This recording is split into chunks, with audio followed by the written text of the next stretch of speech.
what is the setup here? I mean, who's your boss? God. What? My boss is God. I'm an angel. I'm one of the best, but I try. And I make mistakes. Guess he figures the only way I'm going to learn is by mistakes. I'm kind of new at this.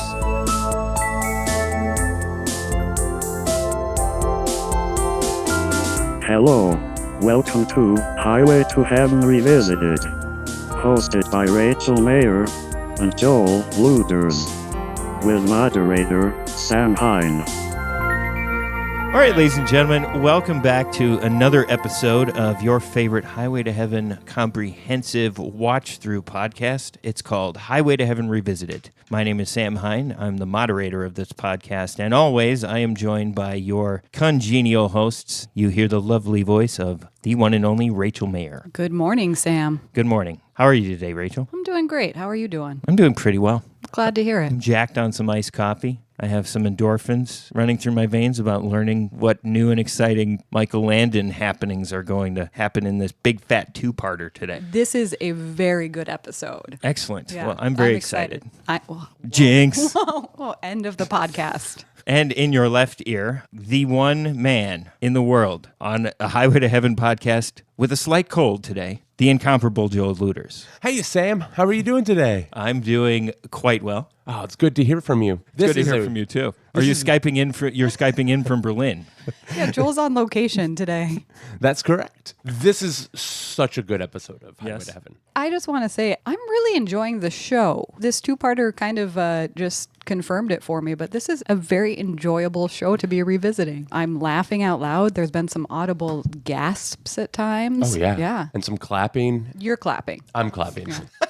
Like, I found myself talking to my dad about this show. He's like, I'm so sick of politics. It's making me so angry. And I'm like, you should watch some Highway to Heaven. It's kind of what the world's missing right now. It's the salve that the world needs to put on their skinned knees. Perhaps. It is. I think we're really due for some Michael Landon. More Michael Landon in our lives. I love it. Well, today, Joel and Rachel will be explaining to me exactly what went down on episodes 6 and 7 of Season 1 of Highway to Heaven. So if you haven't seen those yet, and you're interested in having an unspoiled virgin experience, shut off this podcast right now, go on your favorite streaming service, and watch episodes 6 and 7 of Season 1 of Highway to Heaven, and then rejoin us right now. Yeah, because there's definitely going to be spoilers. This is a comprehensive view. You guys watch the show. I don't watch the show. And we'll never actually have to truly watch the show because you explain every emotional beat in sequential order to me as it occurs. And I would say if you are going to watch any one episode of Highway to Heaven, this is the one I would recommend. I agree, but it would have to be 2 because this is a two-parter. Excellent. Well, let's get into that. But first of all, I do have a tiny bit of housekeeping to take care of from previous episodes before we crack into this two-parter on episodes 6 and 7 of Highway to Heaven. I just want to admit a couple of my mistakes to the internet trolls out there well in advance of them ever having an opportunity to respond to this themselves.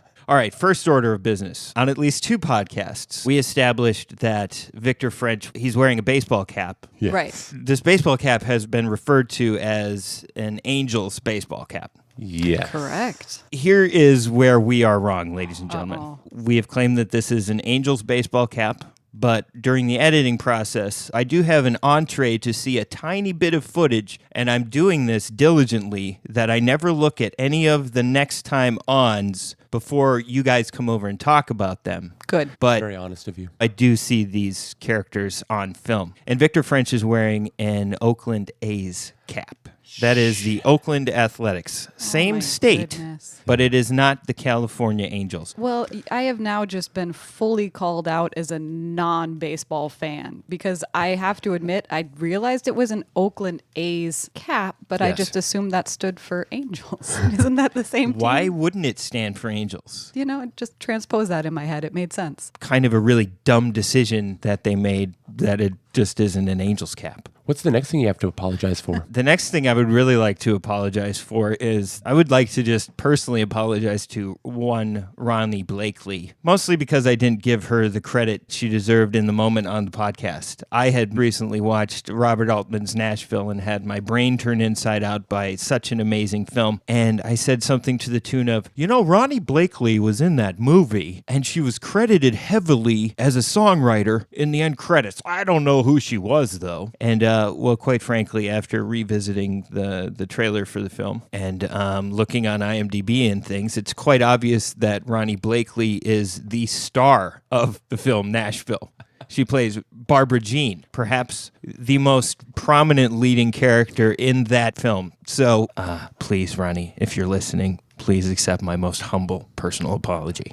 Since we're doing a little corrections corner here, Sam, Sure. I did realize all my healthcare professionals out there were probably yelling at the podcast as they were listening to our episode where we did talk about some street drugs known as Reds, and I talked about a drug class of families. The class is benzodiazepine. Everyone should know that. I did pronounce it incorrectly. So I want to make that clear. When you're talking about your drugs, such as Ativan, you're looking at your benzodiazepines. I don't know about you, Joel, but I totally noticed and I wasn't going to say anything. I mean, It was already committed to tape, so I just didn't want to pull that out in editing and imitate her voice. to keep your marriage intact, we are going to skip Joel's impression of Rachel on the podcast. And I would like to come to my last order of housekeeping business. In the episode involving the washed up cowboys, Yes. the Masked Rider crew, at some point I referred to Ernest Borgnine and Tim Conway portraying characters on the SpongeBob SquarePants children's television program. And I just, for the life of me, could not remember the name of their cartoon Batman and Robin characters. And for anybody listening who gives a flip about it, those two characters were Mermaid Man and Barnacle Boy. I think we might have lost a lot of listeners at this point based on all of this. All right, ladies and gentlemen, thank you for being so patient. Rachel and Joel, I've talked far long enough. Please tell me, what is the name of this two-parter? Oh, we have it written down differently. Uh-oh. I have one fresh batch of lemonade. And I have a fresh batch of lemonade. Oh, dear.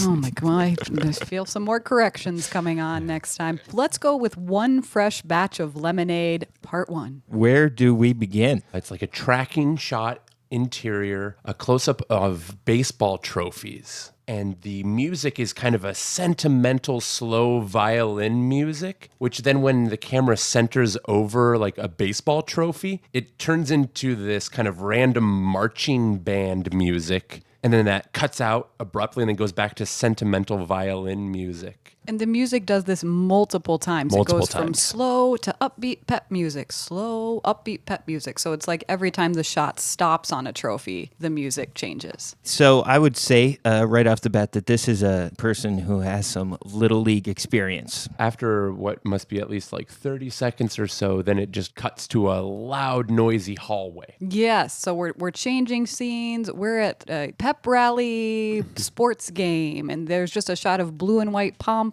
waving, pulling back to show cheerleaders, and then a shot of baseball players running down the Kind of the hallway. the locker room hallway.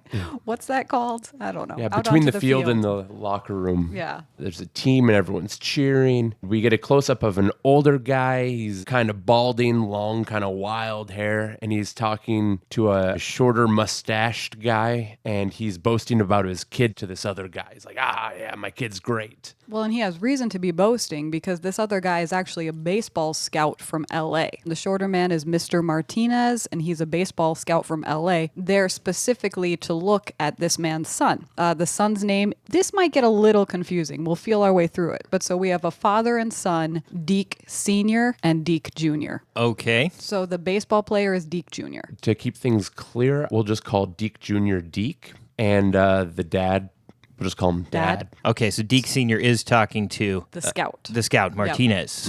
And then we get Deke Jr. walking into the scene, and Dad's like, come on over. I want to introduce you to Mr. Martinez, the scout. And Deke Jr. comes over. Everybody's all smiles. You're such a good player. You're only a junior. You still have a year left to play. So much promise. Mr. Martinez wants to take Deke Jr. out and get to know him a little bit and talk a little bit. Deke Jr. can't, though. He's got a date. He's like, sorry, guys. I got a date. I have plans. Got a date with Linda tonight. Man, Deke Jr. sounds cool. I guess we should back up. Deke Jr. is cool. I thought he looked like Kevin Bacon from Footloose. I had hints of David Cassidy. Feathered hair, Handsome young man. great hair, dancer's body. I didn't notice that. Before we leave this scene with the scout and father and son, Dad says to Deke Jr. as he's walking off, he says, walk like a champion. And Deke Jr. says, you got it. Then walks out of the scene. Did it seem to you guys while watching this episode that Deke Jr. and Deke Sr. are a unified front? Are they both into this baseball thing? Is Deke Jr. on board for living his father's baseball dreams? It seemed like that to me at first. Yeah, Definitely. I agree. Okay. Next shot, we're outdoors. Deke Jr.'s riding a motorcycle. He's happy. The wind in his hair, sunny day out, just like speeding down the road on his motorcycle. It's a smaller motorcycle. I don't know what kind it was. He's on a little ripper somewhere. Yep. Yeah, I feel like the camera's on the handlebars being shot up at him, so you kind of see like from his chin, and he's just smiling and hollering. He's actually chasing a convertible full of girls. Might be the happiest I've ever seen anyone. Presumably, these are girls he goes to high school with. He pulls up alongside them on his motorcycle, and they're like, you're so crazy. What are you doing? Stop acting crazy. And he's like, I am crazy. And he grabs one of their pom-poms, and he starts waving it over his head. So picture him riding his motorcycle, a little blue and white pom-pom, waving it over his head. Girls are happy. He's happy And then splat.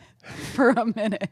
Yeah, I didn't quite know how to keep going. He holds there. that pom-pom up in the air, and then we cut to an old truck driving down the road. He crosses over the line. We hear brakes squealing. Everything goes black, and then in the next scene, we have a hard cut to a close-up to the bottom of someone's shoes, pushing 70s exercise equipment, like Yeah. doing leg presses. I hope you caught the gravity of that situation. Something bad has happened, Sam. Yes, it sounds like Deke Jr. has been hit by a car because he was flagrantly peacocking whilst on a motorcycle to the cheerleading squad. Presumably. And I'm going to assume that those are his legs that are working out in the gym. So somehow, miraculously, he survived being a total smear on the concrete and is somehow rehabilitating his broken skeleton. Well, he did survive. Those aren't his legs. But it is clearly a gym full of people recovering. We see people in wheelchairs. I think we see some braces, people in slings being lifted around. Hoisted, I would use the word hoisted. Yes, in a good old medical Hoyer lift.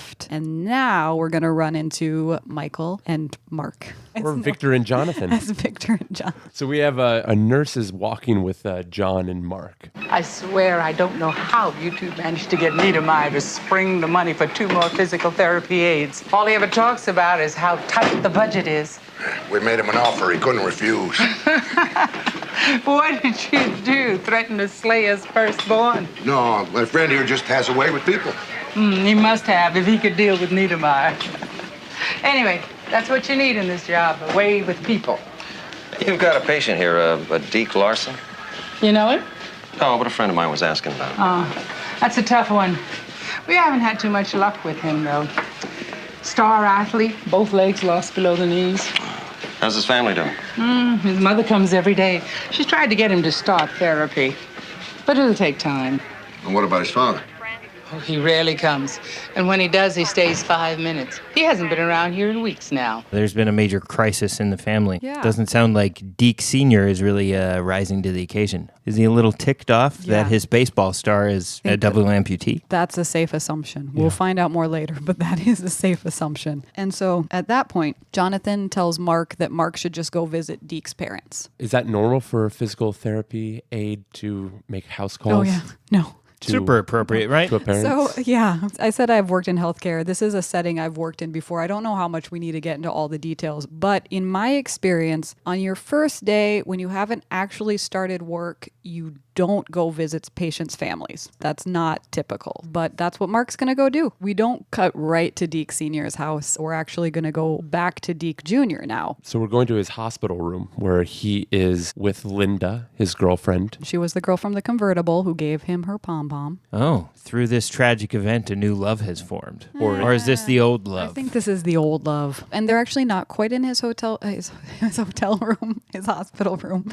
They're sitting out on the patio. They're outdoors having a conversation. Does Deke Jr. realize how lucky he is that this young woman has actually stuck around through his crazy event? What do you think, Sam? My money's on he's an ungrateful jerk. He is an ungrateful, unhappy jerk. Extol to me the virtues of Deke Jr.'s present condition. He still has really good hair. He's sitting in his wheelchair. You know, obviously, we only have so much of a budget, so they're really not showing the legs at this point. We're pretty much just going from the torso up. They're not giving him the full Gary Sinise Forrest Gump. No, they're not. No. They're sitting with each other and they're arguing. And if it's all right with you, I believe Rachel and I could recreate this argument. Great. I would love to hear it. Who do you want to be, though, Joel? I'll leave that up for Sam. Would you like me to be Linda or would you like me to be Deke? Well, I think the most entertaining version of this, Joel, is where you're Linda and Rachel is Deke. All right, let's go for it. Everybody says to say hello. They did, huh? Oh, yeah, everybody, every body, every able-bodied person. Well,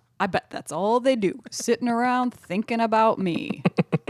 Everybody asks about you, Deke. Is that all you do, just sit around thinking about me? I think a lot about you. Yeah, but Linda, is that all you do? Just sit around thinking about me? On Friday night, are you gonna sit around thinking about me, huh? Answer me. Are you just gonna sit around thinking about me? I don't just sit around. That's all I do. Just sit around. You know this Friday night's the spring dance. Are you going to come sit around and think about me? Or maybe you want to come down here to the hospital and hold my hand. Yeah, I guess you've got plans for Friday night, right? I come to see you as often as I can, Deke. Oh, yeah. Yeah, I know how busy you are, too. Head cheerleader and all. You're out there shaking your tail feather for the boys in the band. Deke, why are you so mean? I'm being mean? Sorry, I was being mean. Guess I get a little mean when people talk about dancing. I'm nothing if I'm not footloose, right? I got the loosest feet in town, Linda. Do you want to see? I think I'd better go. Yeah, I think you should go too. Don't bother coming back, right? Wow, so much to unpack. Well, it being okay, back to the hair for a second. Joel was saying Kevin Bacon. Who were you saying a second ago? I said David Cassidy, but not quite so long. Picture like a shag, but kind of just to the bottom of the ears, not all the way chin length or shoulder length. But there was a reference just now to Footloose. So I'd have to say that the touchstone is probably more Kevin Bacon. I did honestly forget about that when I was giving my description, so I will concede that point. Thank you. Yeah. And then also, it's quite obvious to me that Deke Jr. is very fixated on the accident and the absence of his legs. Yeah, that's pretty clear, I think. He really brought it all the way around. She said every body, and then he was like, body, my body. You hate my body. I don't like you. You said my body Yeah, there is was bad. A lot of sitting, a lot of body. If anybody mentions anything within reach, it's going to go back to, oh, is that because I don't have any legs? Sorry, I get upset when people mention dancing. He was really going on and on about the thinking. He was really picking on her for thinking about him. Yeah, I know. That stood out to me as we were doing our great reenactment there. Don't think about me. I have to tell you, that reminded me a lot of being in high school relationships. I feel like I wanted to control not just how I acted or how the people like I was in relationships with responded, but like I wanted to control the way they thought about me. Yeah, you were really trying to curate their experience of your relationship. Yes. I can relate to that a little. Oh, man. I just wanted to be in a relationship in high school. Let's not dwell on high school relationships today. Oh, but yeah, so much jealousy. Just Lots of jealousy. I remember just getting together and being like, I'm only talking with you right now to figure out how many times you smiled today and to see if that number's higher or lower than the number of times I smiled. And what can I do to make that even? Why were you talking to Steve's cousin in choir today, huh? You let him talk to you in choir today. You guys sound like awesome boyfriends. Yeah, I was pretty much the perfect specimen, highly desirable by all, and I never made any mistakes. I don't know if I had enough backbone to actually say any of most of that, but it definitely got thought through. Really what I'm getting from this is we should have a little more empathy for Deke Jr. here. You know, Yeah, he's I mean- a high school dude, and Oh, yeah. he just lost his legs, and, you know, now he's kind of being a jerk. When I was in high school, I would have acted just as mean as him if I'd lost my keys. That's true. It's probably no surprise, but Linda storms off after that conversation. She's like, you told me to leave, I'm leaving. She actually doesn't come back. This is the last we see of Linda. Yeah, he's broken up with her. Yep. And so he's sitting on the a free patio. He's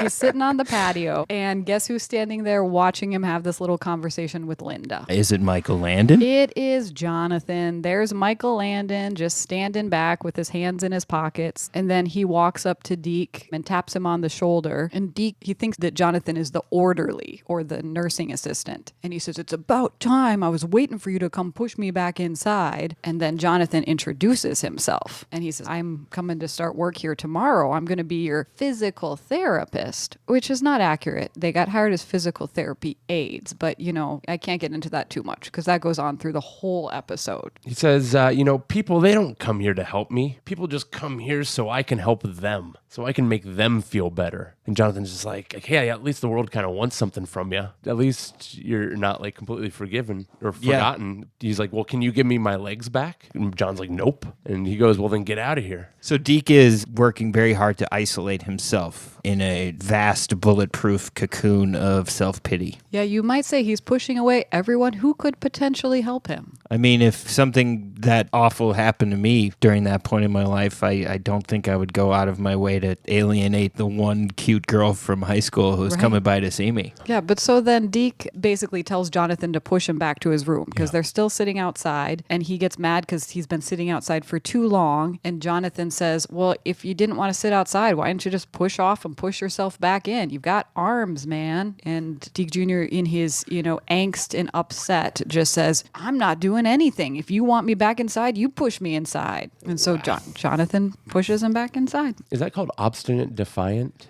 He's pretty mad in clinical terms. He's just pretty pissed off. Pretty pissed off. Like on a scale of 1 to 10, how pissed off are you? Yeah, he probably wouldn't answer, but I think he's a 10. They go back into his hospital room and they find sitting on the bed a stack of school books because, Deke is still in school. And Jonathan asks, what are those books about? And Deke's like, get him off the bed. Some goofy broad. She came by here once and she keeps coming to drop off my books. And I told her to buzz off. If we could all be so lucky to have Deke's problems. Yeah, not only does he have Linda, the head cheerleader, he also has some goofy broad coming dropping off his homework for him. So in your mind, that was yet another schoolmate stop by? Yes, I can't say exactly why, but it was pretty clear to me that it was a different person. It was not Linda. Just another one of those pretty girls coming Yep. by to make sure that Deke Jr. doesn't fail out of high school after such a traumatic event occurred in his life. Yep, but he's not counting his blessings at this point. All right, so Deke is still in school, doesn't want to do his homework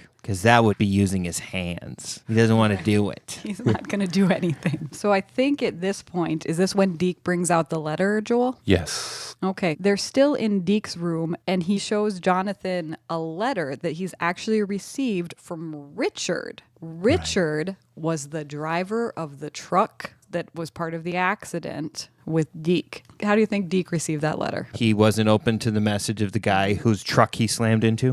Right. But the scene does culminate with Deke yelling, just get the hell out of here at Jonathan. In previous episodes, when the HE double hockey sticks word has been used, it has resulted in malfunctioning machinery. Was any of the machinery rendered useless after Deke Jr. uttered the phrase hell? No, but it was very effective in in Jonathan leaving the room. Yeah, Jonathan got the hell Like, out of there. When I grew up, I was never supposed to say HE double hockey sticks. So seeing it in television, something always seems to happen. And in that, there was like, get the hell out of here. And he walks out. My parents swore rather freely compared to other classmates of mine throughout my life. And occasionally, in private, a couple of my friends would confide in me that they were astonished by how much my parents swore in comparison to theirs. And I remember one friend saying, like, wow, you said hell in front of your mom? Oh, yeah. I can barely get away with crap and darn in my house. Yeah, I couldn't say fart in my house. Me either. What is the point?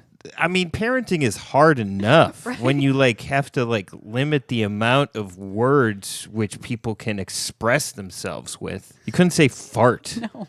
Think of how much energy your mom and dad could have saved themselves if they just allowed the word fart to be permitted in their house. And it was just me. I have one older sister. Can you imagine if we were boys? I mean, wow, it wasn't too big of a hardship because I wasn't throwing around the fart bomb all that often. Yeah. But yeah, if she had a household of boys, that would have just been ridiculous. No doubt. All right, moving on. Michael Landon is disgusted Midwestern white person style by the use of the HELL word. So therefore, the argument from the double amputee in the room is rendered null and void, actually devoid of message because of the blasphemy that has occurred. Right. I mean, he has gotten what he wanted. He has driven everyone away, even Michael Landon. So Mark shows up at Deke Sr.'s house, except Deke Sr. He's nowhere to be found. Has there been a missing persons report filed at this point? No. Mom is there. I think Susan. she's just, thank you. I was going to say, I don't know mom's name. I just have her as mom. So Susan invites Mark in. Mark introduces himself once again as Deke's physical therapist. This is not standard. You don't go to patients' houses and introduce yourself. But Susan is very happy to have him come in. And Mark starts looking at the trophy shelf. So we're back to the trophy shelf. Impressive, aren't they? Oh, thank you. Deke won his share of awards, didn't he? Those are my husbands. Oh, well, it said Deke Larson on them, I thought. Deke Sr. Deke Juniors are on that wall. You can feel the competition, can't you? Even when there's no one in the room. How do you mean? You're not going to have any luck with Deke Jr., getting him into physical therapy. Wish I knew what to do, but I don't. I think this room just about says it all. I'm not sure I follow. My husband wanted to be a ball player. A major leaguer. He was good, too. He was the best in his school. Just not quite good enough. He had a couple of years in the minor leagues. He had some tough breaks. But he never made it into the majors. Do you understand? Mrs. Larson, I thought we were talking about your son, not your husband. When Deke Jr. was born, Deke bought him a ball, a bat, and a glove. He had him shagging flies when he was 2 years old. I used to get upset until I saw that's what Deke Jr. wanted, too. Oh, he wanted it for his dad, but he wanted it just as much for himself. The only thing he has ever wanted in his entire life was to grow up and be a major league ball player. This is the second time that we see a pair of bronzed baby booties mixed in with the trophies. Did you guys have those at your house growing up? Those were a thing for a minute. Oddly enough, I still have those at my house, but they're not mine. They're my dad's. I think my grandmother's house on my mom's side, there was at least one or two of them around. Yep. And I cannot remember where along the line or how I ended up with my father's, but they've been in my apartment for years. When you flip around and look at Deke Jr.'s pile of trophies, is it vastly smaller? It's still pretty impressive. I mean, he is only 17, but I would say it was an impressive trophy shelf. And just based on the fact that there was a scout there, I think they had reason to believe in this dream that Deke Jr. might make it. Susan says explicitly that the accident ended 2 sets of dreams. And Mark says he'd like to talk to Dad about it. And Susan says, well, here's his phone number and address. You can go talk to him over there. Whoa, Deke Sr. can't deal with it. Right. Last week, just the week before, they'd separated. Well, it sounds like Deke Jr. and Deke Sr. are definitely offspring of this generation of American males who just aren't allowed to ever express any emotions. No, it's all anger. And anger is a secondary emotion. They're not in touch with what's actually going on here. So does Mark head right over to Deke Sr.? Not quite. We first learn one more piece of information, and that is that Deke Jr. doesn't know that his parents have separated. Well, that makes sense. He's already got enough to fixate on. But instead of going to meet the father at Safari Inn, we get treated to a special little, interstitial? Kind of like a special little side, what would you call this? Like I don't know. I don't know what that word means. Something that just sort of pops in without a lot of context or maybe contextualizes itself somehow. That sounds like exactly the right word. Oh my gosh. If not, we'll apologize for it in the next I episode. didn't realize I was mediating an argument here. What do you guys... So what happens in this, in the aforementioned interstitial? We're at a parking lot, and we see a blue 1970s Grand Prix big boat of a vehicle pull in a handicap parking spot. Does it have the appropriate signage and stickers? You know it doesn't. Two teenagers get out. Very lanky, very skinny teenagers. Healthy looking. They get out. 4 legs, no crutches, no wheelchairs. No crutches. Clearly no not wheelchairs, handicapped. No placards, no signs on their car. Not handicapped. The show was filmed in 1984. They do use the word handicapped and crippled throughout the show. At the time, that was acceptable verbiage. Maybe not ideal, but it was commonly used. We might use a few of those going forward just when we're talking about the dialogue, but I think all of us know that we don't say handicapped anymore. Well, we certainly don't say crippled anymore. No, I think they still refer to handicapped parking spots as handicapped parking spots. They but certainly do. I think we're trying to move away from that in general. That one is just pretty stuck in our cultural norms, though, unfortunately. Is the appropriate term disabled? The correct verbiage at this point is to say a person with a disability because it's something they have. You're not labeling them as something. So these 2 young men get out of the car and Jonathan's there. And he says, "Hey, you're parked in the handicap spot." And the teens are like, so what? "Yeah, man, I'll just be in the store for a minute. It's no big deal." Quit ruining my life. Look, mister, it isn't any of your business where I park. Yeah, and the kid says, "Maybe you want to make me move my car." At which point Jonathan looks to the heavens. He gives a nice heavenward glance, like to check with the big boss and see if he's got any juice to do anything. And Jonathan shakes his head and says, "No." And he's turning the other cheek. I do like the tension to that moment where he's sort of Like checking whether or not he has any permission to Yep, he does not. beat up some minors in a parking lot in front of the Ben Franklin store. And the boys are like, "Yeah, we told you you didn't." And then they walk off into the bookstore, actually. They say, keep your mouth shut if you can't back it up. And then they go to the bookstore. And John looks heavenward again and shakes his head and says, "It isn't easy sometimes." So John goes into the bookstore and he's perusing the books. He actually ends up purchasing a book. So we see Jonathan at the counter buying a book. We don't see what book at this point. It's probably for Deke Jr., though. Oh, man. How'd you get that? I didn't. It might be. But so as this transaction is happening, a cop comes walking into the bookstore. Cop says, "Anybody in here own that blue car out in the parking lot?" And the boys are like, "Why? That's ours." And the cop says, "Ooh, you better come with me." And this is when Rachel turns to me and says, I bet God flipped their car upside down. That is true. I forgot about that. One of the most diabolical things anybody did to me in high school was one of the guys on the wrestling squad thought it was cool to put Vaseline on my windshield wipers. Ooh, I haven't heard of that one. Yeah, but that's a real good way to ruin a pair of windshield wipers is you smear Vaseline on the bottom edge of them, so it just like makes a Vaseline smear. But then it also like degrades the rubber of the wipers pretty quickly. Now, was it? Isn't that super dangerous? Because you need them during a rainstorm and now you're smearing like... Yeah, it was a real Teenage dick brain. move. Super So, dangerous. I remember in high school doing a few like saran wrapping people's cars Yeah. and toilet papering people's cars, and it was Shaving usually- cream. Did you guys ever see Oreos? We did Oreos every once in a while. Oh. No, that's just a waste We of just cookies. had good clean fun, me and my friends. I remember one time in high school, I hung out with a group of girls from one of the choirs or something, and we drove out into the country, and they were watching Clockwork Orange in Oh the my basement gosh. of this house. That's unexpected. Country house. Yeah, and then at some point, we all left the basement because we had to go drive a little further into the country and TP somebody's house. Let's just say choir girl number 5 Okay. wasn't at the party, but her house was nearby, Sure. and she had a very long driveway lined with some very tall trees. So we drove somewhere close to her driveway, but we hadn't parked the cars inconspicuously enough. So while the TPing was happening, one of the neighbors drove by and saw us doing it and somehow triangulated it so that when we arrived back at the previous location we were at watching a movie down in the basement, we had to immediately do a U-turn and go back to choir girl number 5's house and remove our, well, I would say it was an immaculate TP job. We should go TP somebody's house. It would be highly unexpected at this point, like one of our friends. And they would only find out once they've gotten, this many episodes in. Yeah. It was us. We'll find out So who our real whoever you fans are, you're tingling right now. Did you get spotted while removing the toilet paper? I don't really recall anything else happening other than we felt really good about how awesome we TP'd choir girl number 5's house. And then as soon as we got back to where we were, the parents were like, nope, you guys got to go back. And after you do that, go home. Yeah.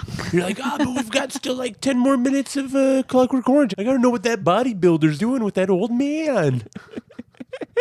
Still to this day, I don't think I've actually seen Clockwork Orange all the way through. Ugh, I have. I enjoyed reading the book because half of it's written in jargon. You have to start creating your own little translation book, kind of flipping back and forth to figure out the jargon. That was a unique experience for me to do that while reading. But ultimately, I think a lot of the message gets lost. Yes. Let's save our Clockwork Orange dissertations for another day, perhaps. It still remains to this day a very polarizing film for many viewers, myself included. Since I derailed us with that amazing story, I have completely forgot where we Oh my were goodness. going here. Rachel turns to me and says, oh man, I bet God flipped their car upside down. So then they go out in the parking lot. God flipped their car upside down. Whoa. Totally. Sitting in the handicap parking spot, but now with the wheels in the air. Upside down. Good guess, Rachel. Yes. 5 points. So the boys walk out, and understandably, they're all like, what happened? Who did this to him? What? And then the cop says, wait, you were parked in a handicap zone? I'm going to write you up for that. they were Nice. Not only does their car get flipped, they're getting a ticket for parking illegally as well. Well, those are your just desserts.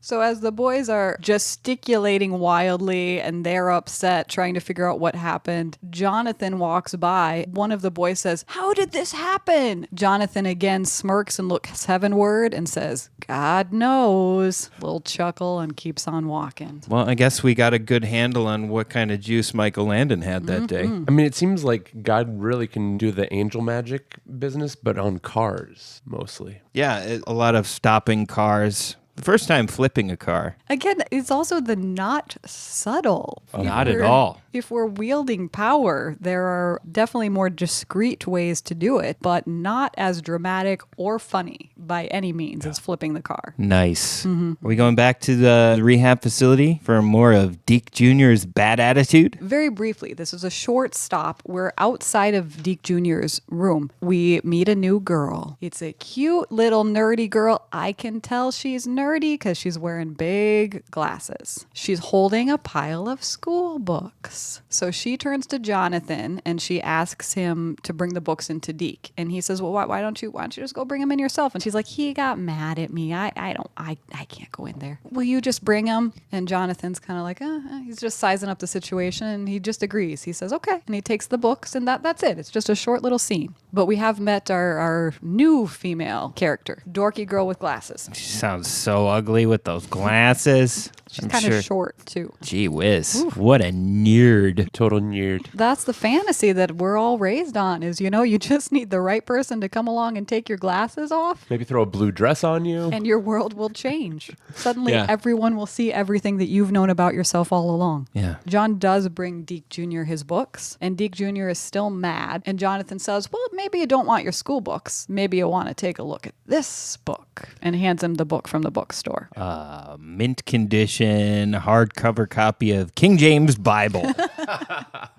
Not quite. It's just a simple book about a person with a disability who just went on to become the president of the United States. It was called Eleanor and Franklin. So he's wanting Deke to read a biography about Franklin Roosevelt. And the scene ends just with Jonathan telling Deke, hey, you've got an appointment for physical therapy with me tomorrow.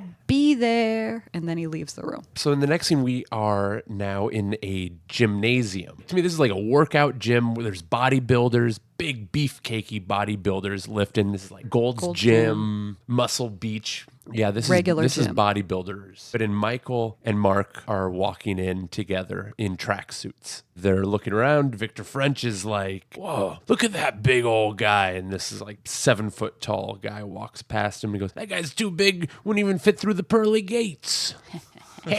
I'm getting this angel thing, aren't I? And so they're walking around, they're looking at the exercise equipment, and Mark, aka Victor French, is like, oh, wait a minute, it's a chin-up bar. I remember doing these back in my police academy days. I got this. And he walks over and he puts his hands up to just start doing chin-ups, and he can't do one. He's struggling to do one. And while he's pulling himself up, and he just drops and he's just hanging there, then a female bodybuilder comes walking towards them. Super hot. Super hot.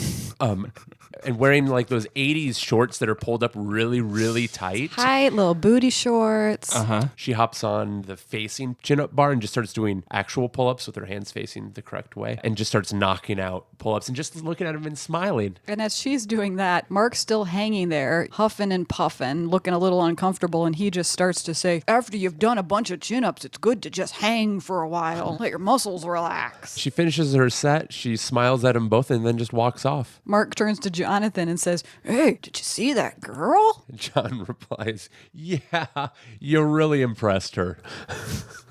Yeah, it was a good moment. Little twinkle in his eye, a little smirk. I like that Michael Landon smirk. It was that little moment where we were just like, oh, these guys are having so much fun. So then we're still in the gym and we see John and this other man with white skin whose age is in the middle range. A new white guy. A person with white skin are on exercise bikes together. Yeah, is he white?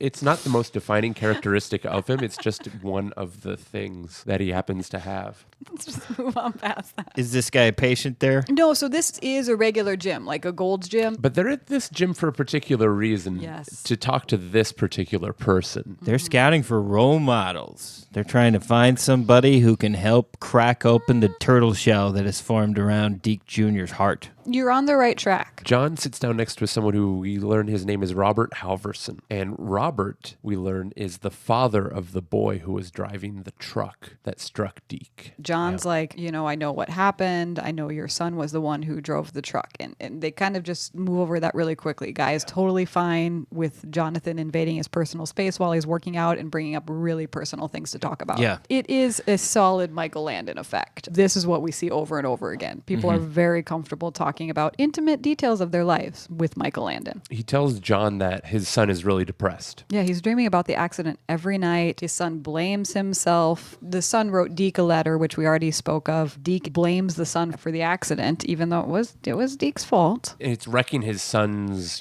career. Yeah, and John says, I saw your son compete at state last year. He almost took the meet. He almost took the all-around. I think the odds are good that he's going to win the all-around this year, right? He's like, no, my son's super depressed. Yeah, he can't compete anymore. He can't do anything. It would mean the whole world to him if Deke would call him and just tell him not to blame himself. And John says, if your boy could help Deke, do you think it would make a difference? Make all the difference in the world. Yeah. John kind of just gives a pointed, poignant look and says, yeah, I'll be in touch with your son. Okay, this is interesting Give Deke a storytelling. couple days. Yeah. I hadn't taken into account that there'd be a possibility that the person behind the wheel of the truck that hit Deke Jr. could actually be somebody relatively close to Deke's own age. Right. We have somebody else who's been deeply affected by the accident. Some parallel lives. Yes. It's like two sets of problems. All right, so are we going to explore this in the next scene? Are we going to go meet this young man? We're going to just pause that storyline. We will come back to it. And we're actually going to rejoin our cute little nerdy girl. Cute nerdy girl is back at the hospital again with the homework. But before she goes into Deke's hospital room, she takes her glasses off and thinks about him. She shakes her head no. It's like, no. And puts them back on her. Yep. But then she takes them off again real fast and goes in the room. Hi, I just brought some Look, I thought I told you to stay away from here. I'm not interested in doing any homework, so just buzz off. No, I'm not gonna buzz off. I'm not gonna buzz anywhere. You might be the best looking boy in school and all that, but I'm a nice person. I'm a good person. You have no right to be rude to me. Well, why do you keep coming around here anyway? I mean, are you doing a report on cripples or something like that? I just want to be your friend. Look, I'm very smart and I can help you with your schoolwork. Or we could just talk. Whatever. My phone number's on your assignment sheet. If you want me to come over, just call and I'll be here. You will, huh? Yeah. Okay. How about Friday night at 8 o'clock? What's the matter? Can't make it. That's right. Friday's a spring dance, huh? Oh, well, I guess we'll just forget it then.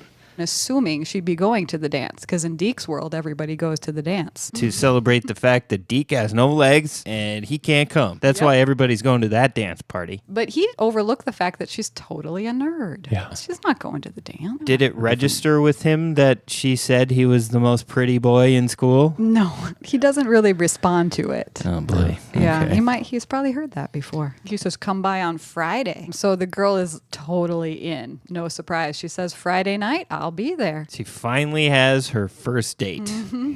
Whether Deke knew or not, his bluff got kind of called. Oh, yeah. Somebody he can't push away quite yet. Hope he So, gets 3 or 4 more tries to be grumpy at her before she finally can't take it anymore. This is a two-parter.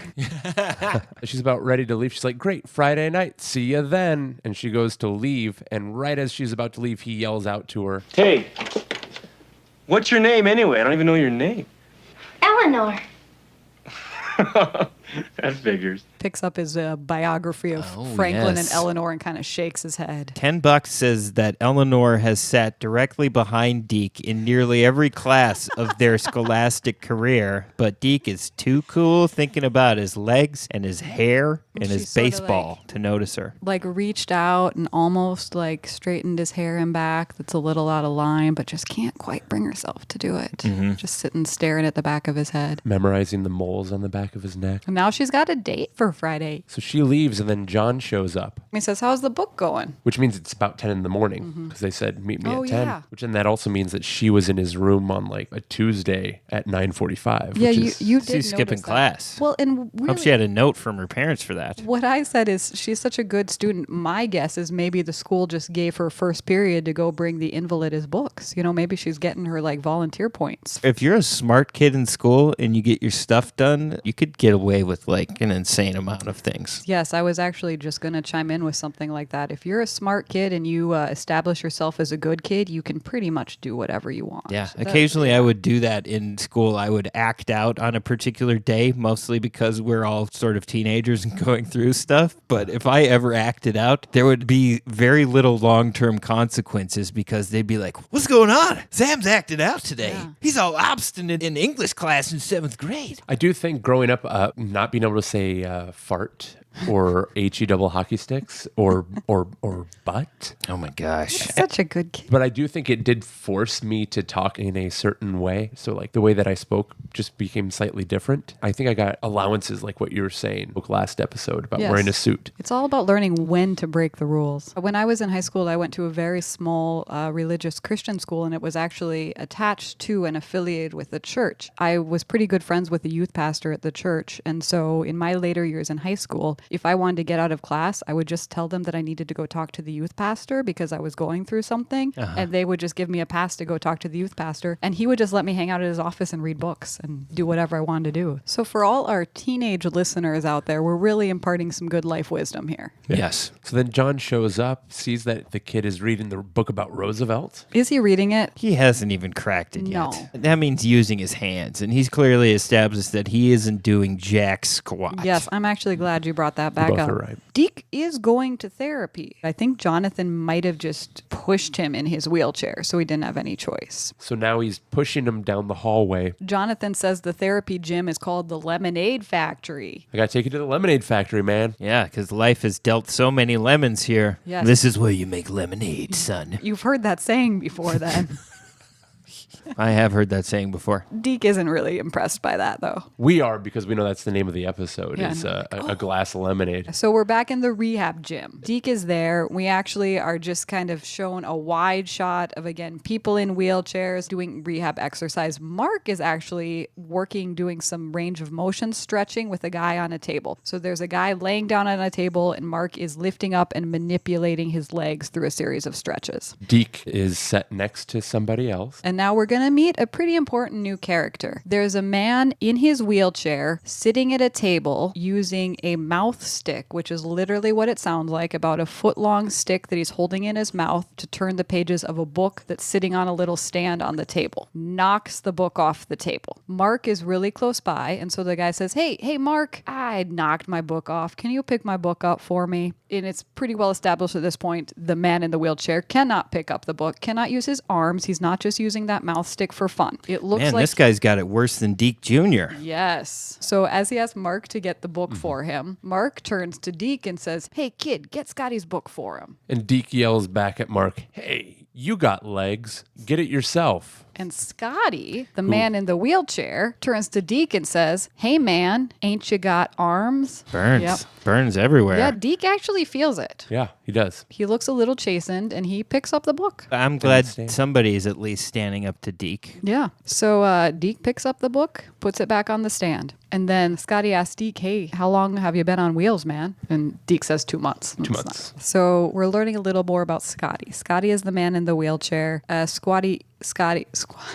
What's his name? Scotty. Scotty is awesome. And Scotty, we will learn, will become the most reoccurring character in On Highway to Highway to Heaven. Since you're bringing that up, this is something very interesting about the show. Scotty is played by an actor named Jim Troche, who is a quadriplegic in real life. And that in 1984 was certainly not common to use actors with disabilities to portray actors with disabilities. It's still very uncommon. We've spoken a little bit about Michael Landon, and there's themes of social justice running through a lot of Highway to Heaven. But in this episode, I was very impressed with his use of an actor who actually has a disability to portray the quadriplegic actor. And the more I was thinking about it a little bit, it really is positioned interestingly in history that he did this, because in the 70s and 80s, there was legislation passed that was supposed to grant rights to people who had a disability, but in large part, it wasn't enforced. Jump forward a couple decades, the passage of the ADA in 1990, and that has brought about most of the changes that we now take for granted in our lives. Yeah, and that boils down to things like Braille on elevators and Correct. handicap accessible entrances. Yeah, things that seem simple now and seem obvious were not very recently in our history. And so smack dab in the middle of that history is Michael Landon advocating for people not to park in the handicap parking spots, visibly showcasing an actor with the disability. And as we'll see, really just showcasing him as a regular person like the rest of us. I respect that too. Thank you for bringing that up, Rachel. And never shy away from getting on your soapbox, because this is your podcast after all. Okay, so lead me to the next series of events here. Scotty is the character we've been talking about. For Scotty, from the neck down, he really doesn't have any usage of his arms or legs. And so he starts giving Deke a little piece of wisdom. He says, you've got to concentrate on the minute, concentrating on what you can do. When you see something pretty, you've got to really see it and feel it. You know, when I'm reading a book or watching a movie, no matter what your body skill is, no one can appreciate it more than I can, than you can. You got to live in the minute. And then he gives Deke a nickname, starts calling him Deke the Geek. And Deke does say, well, when you're not living in the moment, what do you do with the rest of the time? And Scotty says, well, there are times when it's gonna stink. But hell, everybody's life stinks sometimes. And then he's like, well, Deke, I've got to go to law class. See you later, Deke the Geek. And then Deke watches as he slowly backs up his automatic wheelchair. And he presses his cheek and jaw against a joystick, and you watch him as his machine slowly backs up and goes down the hallway. And you watch him navigate around the equipment. So we've met Scotty. Here's what I liked about this. And it's the same thing that I liked about that movie about the person who had the space helmet and they had the...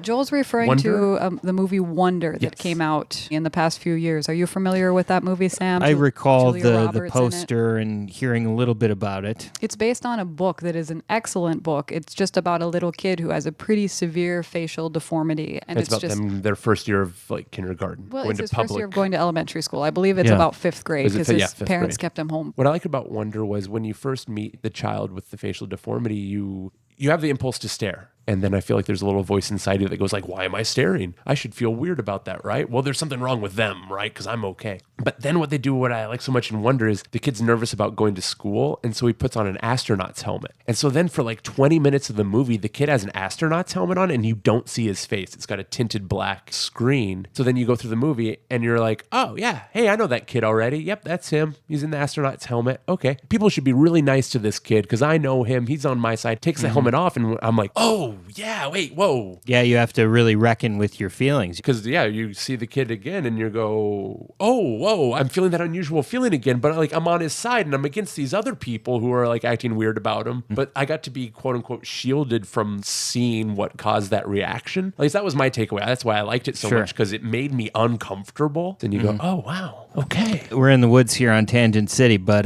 since we're here, it's a little documentary called How's Your News? It's this documentary about adults with disabilities, and they all go to the same summer camp, Camp Jabberwocky. And they would have one of the campers just go around and interview other campers at the camp. How the movie came about is that Trey Parker and Matt Stone, the co-creators of South Park, got a hold of one of these tapes made at the summer camp, and they were like, this is amazing. It's weird that we're the South Park guys, but Right. we see the humanity in your tapes, and we are going to give you enough money so that 6 or 8 campers from this camp got into a van, and they went and took a road trip across America and interviewed quote-unquote normal people on the street. But what's beautiful about the movie is watching the people who get interviewed by these campers wrestle with their initial reaction. Yeah. They have to come to terms right in the moment with the person that's interviewing them, and it really can make people turn around on a dime, because you can see on the faces of a lot of the people being interviewed, they're just like, oh, this is some kid with Down syndrome. Why is he interviewing me? And then by the end, they're laughing and realizing Right. that there's an actual three-dimensional human being underneath that facade. That they're not just doing them a favor by taking the time to answer a few questions. Yeah. How's Your News remains a very unknown film, but Yeah, I haven't heard I'd of say it. that it is quite, it's pretty important.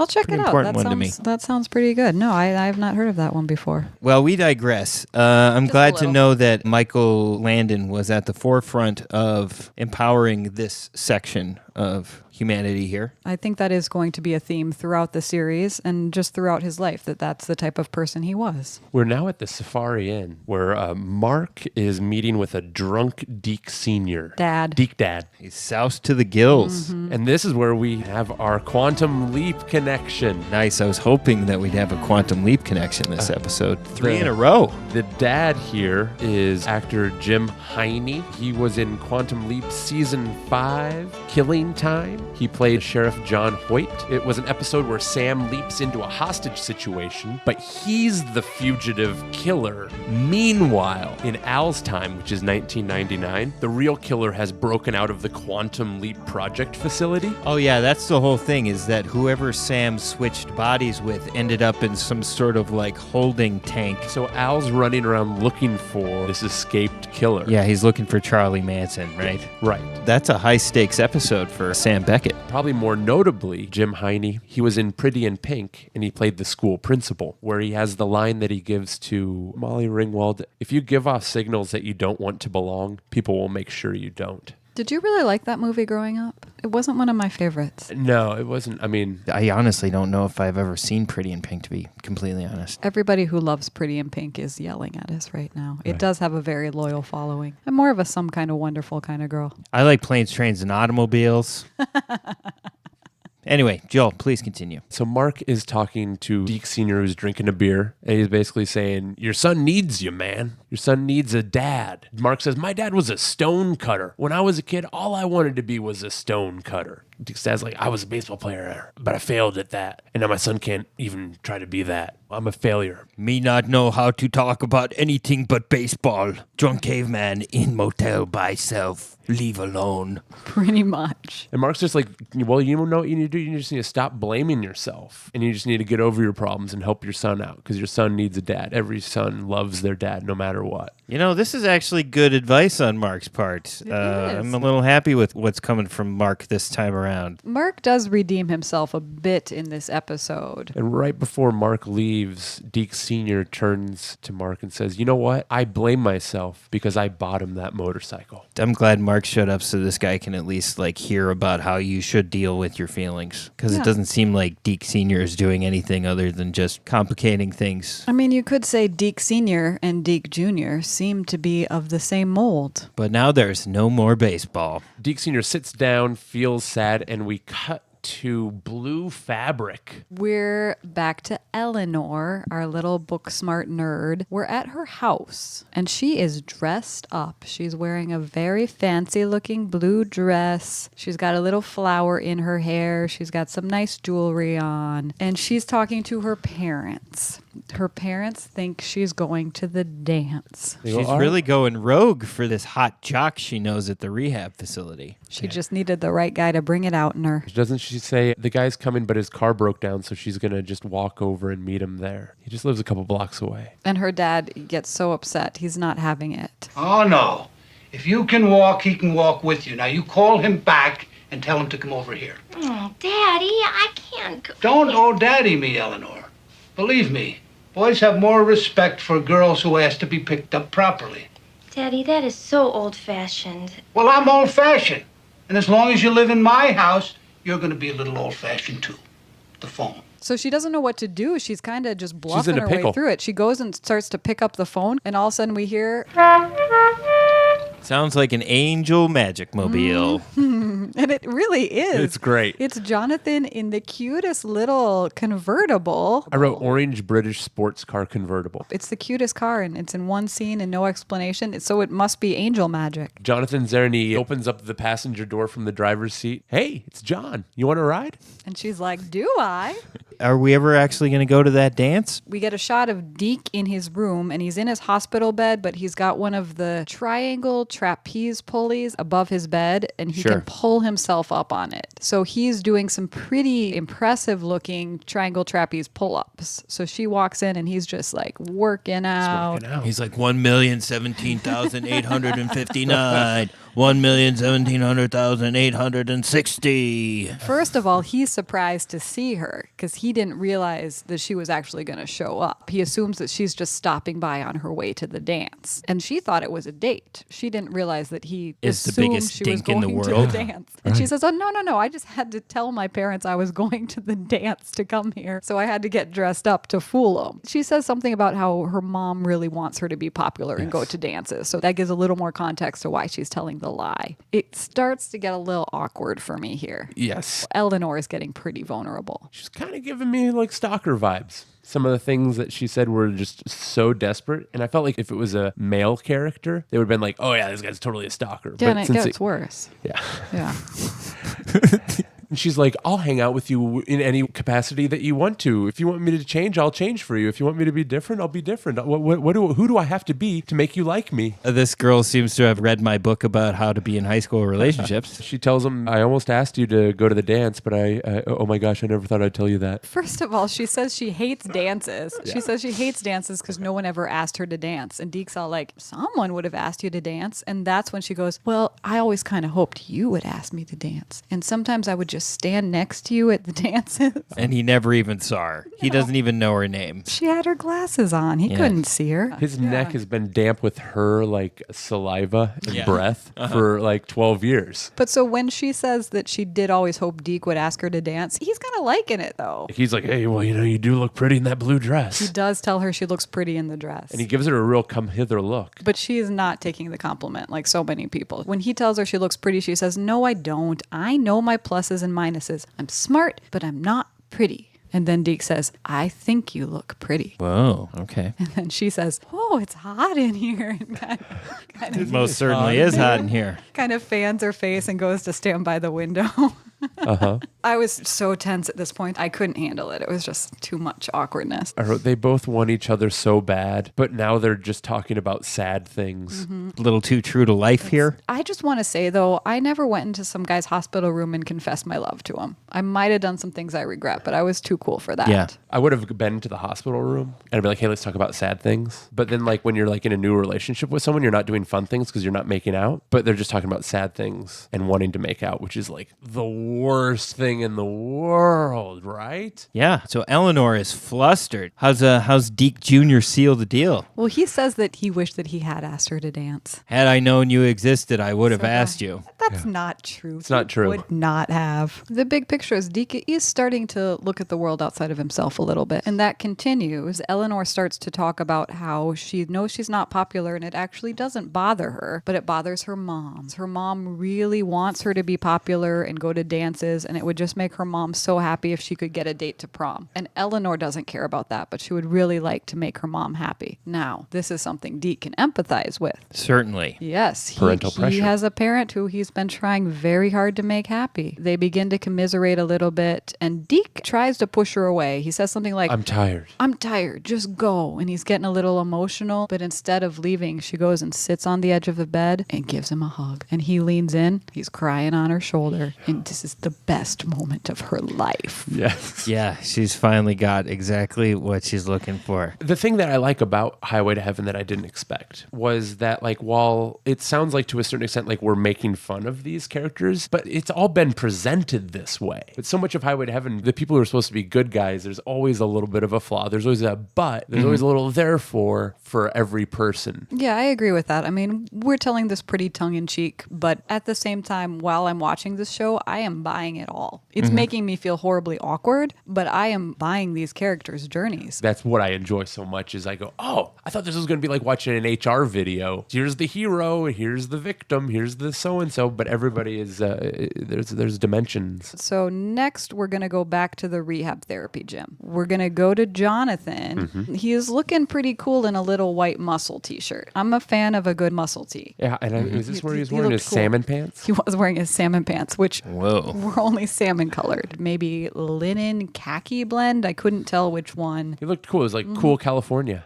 Any arm hair or shoulder hair present on Hairless Michael chest, Landon? beautifully hairless, perfectly We don't see naturally his hairless, I've heard. Naturally hairless. We don't see his chest. This is I'm Lucky going to guy. digress, but separate from our podcast, I have a good girlfriend who loves Little House on the Prairie. As an adult, she's been rewatching and just really admiring the handsomeness that is Michael Landon, especially when he takes his shirt off, because he is hairless when he takes his shirt off. She thought it was natural. When Rachel told me this, I was reminded of the time that our friend Brian called me up on the phone and said, hey, I'm watching some of these adult videos, and there's this actress who's naturally hairless. This is not your improv group, Joel. This is not your improv group. I'm sorry.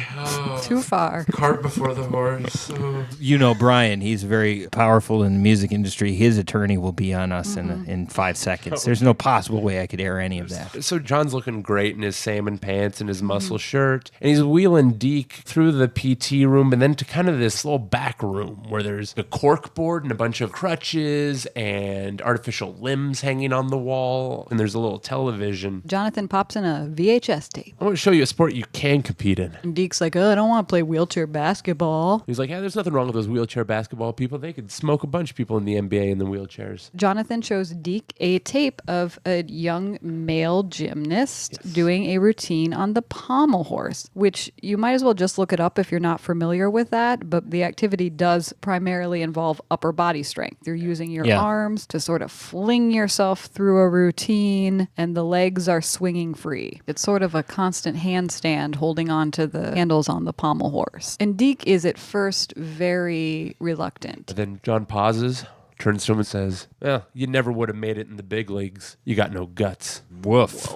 That's straight out of the mouth of Werner Herzog. Yeah, we got our John Most Nag. of you in this theater will never make a film. And it is not because you do not have the talent. It is because you lack the guts to do so. And it kind of works. It works right away. Yeah. There's a pause, then Deke just turns and goes, okay, when do we start? John turns back and goes, tomorrow. Nice. Yeah, Okay. we've got some hopeful music. He's finally given himself a little something to play with here. We're outside the hospital, and Scotty is making his way back in, stops to say hi to Jonathan. Jonathan thanks Scotty for giving Deke a little pep talk. You know, there's a lot of, Joel likes to say, negging people. Which that's isn't the really what right they word. do. It's good-natured shaming. Poking. But so Jonathan thanks Scotty for doing that because he started pushing Deke in the right direction. And then John says, hey, what are you doing tonight, Scotty? Mark and I are going out to dinner. You want to come out to dinner with us? And Scotty's like, oh, it'll beats eating meat pie in the hospital. So yeah, Scotty's going out to dinner. It sounds like pretty fancy dinners at that hospital. Meat pie. Have you been to many fancy restaurants, Sam? Not particularly. Okay. So we're going to go to the restaurant next. It is actually a fancy restaurant. John and Mark are both wearing suit coats. They're dressed very nice. They walk up to the hostess table and they're like, oh, hey, do you have a reservation? And they're like, nope. It's just going to be a short wait. So they say, why don't you go sit in the bar? Did they put a reservation down for Froman? I totally don't get that reference.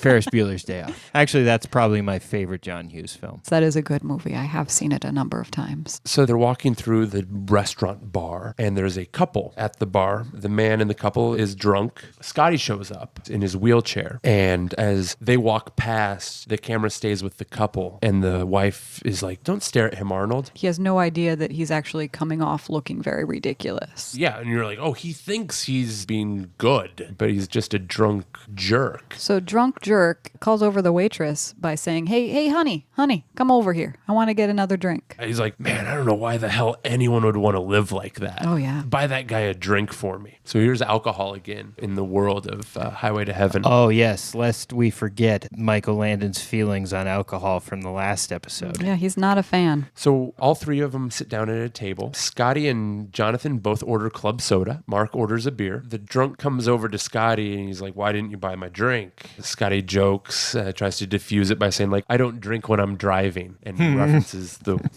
wheelchair. The drunk gets mad and takes it personally. Because he fought in the war. No good American doesn't drink alcohol. Hey, look, I was just trying to be friendly, you know? And I said, thank you. Hey, look, I understand how you feel, but you don't have to take it out on me. The man said he didn't want to drink. It's all right, Mark. Why did you want to buy me the drink? Do I look thirstier than now? What are you talking about? I just asked you a question. Why me?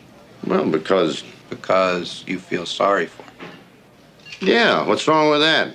Hell, everybody needs a drink to forget their troubles. I know I do. Then maybe I should have sent you a drink. You need it. I don't. Oh, well. That's what I get for trying to be nice to a cripple. And he just stumbles off. So then there's this poisonous tension pause. Yeah, and these guys just showed up for dinner, and nobody asked that guy to, like, ruin the night for him. Scotty looks around, and he says, well, I'm glad that ended when it did. I was about to have to take him outside and pummel him. Nice. Breaks the tension. Everybody looks at each other, laughs. To be continued. End of episode 1. End of episode 1. I love it. I don't know about you guys, but I could use a little refreshing ice water in my life. So how about we take a little break before we come back and discuss part 2. See you soon, everybody. Highway to Heaven Revisited will return after a brief intermission. This is the intermission. It is happening right now. Please subscribe to Highway to Heaven Revisited wherever you get your podcasts. That way, you will never miss an episode. Visit our website, highwaytoheavenrevisited.com, to listen to every episode of the podcast. While you are there, you will find links to our social media pages, contact information, and ways you can help support the show. If you enjoy the podcast, please consider supporting Highway to Heaven Revisited on Patreon. Visit patreon.com/Highway to Heaven Revisited to see the variety of special perks exclusive to Patreon patrons. Is your company interested in sponsoring Highway to Heaven Revisited? Please send an email to highwaytoheavenrevisited@gmail.com. Sam has been waiting his whole life to read your ads on the show. Intermission is over.